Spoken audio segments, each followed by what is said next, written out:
Welcome back to the FreeQMS channel, where we're excited to announce to you the second update of April 2024. Here at FreeQMS, the team has been working tirelessly to bring improvements to the user experience, focusing on the interface and other points of interest that slow down the quality process, all based on feedback from you, the user. First thing we'll cover is the addition of auto-generation to activities.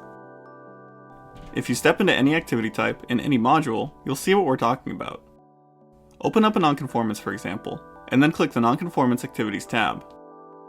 From here, you can click the Create Nonconformance Activities button, and we'll just show a containment for example's sake. Once you open this containment, as will be the case for all other activities across all modules, you'll see that the title has been automatically generated. This title will automatically be numbered and will reference the record the activity is attached to. The aim of this feature is to reduce the amount of work needed when creating multiple activities. If you want to change any auto-generated fields, you can just click the field and change it manually. Looking down a bit, you'll notice that start date is also automatically generated, and again is editable if you desire to do so. In all modules and activities, all auto-generated fields will be denoted as so with green pop-ups below the field.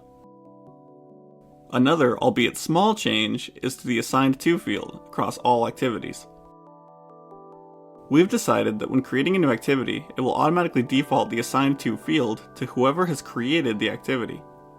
This is just a change to the default value and can be changed when creating the record. For this next example, I will open up a different record.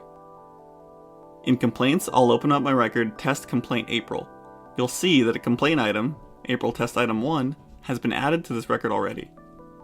Now, back at the top and clicking the Complaint Activities tab, we'll create a new activity. This will apply to all activities, but for this example, I'll be creating an investigation/root cause. You'll see the auto-generation of description and start date fields, as well as the assigned to being designated to myself. Below that, you may notice that the complaint items has automatically defaulted to the first item attached to the main record. This can be changed by simply clicking the item you do or don't want, and the tip below the field will direct you on how to select multiple items if you wish to do so. If you have multiple items attached to the record when creating an activity, the default will only select the first one, instead of defaulting every single item. One last addition before we wrap up can be found in the Nonconformance module. I'll open up this test nonconformance to give you a quick look.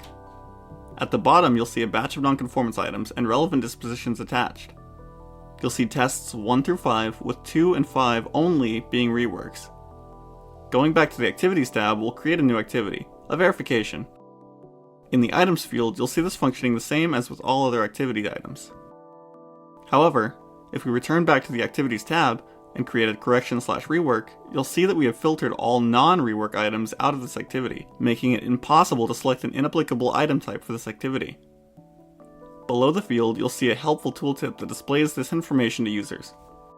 These changes are specifically tailored to save time for those working with activities and should be a huge boost to productivity in the long run. As always, we encourage you to reach out with any feedback, and you may just see your changes introduced in the next update. Thank you again for your support, and don't forget to like and subscribe so you don't miss any future updates that come to FreeQMS.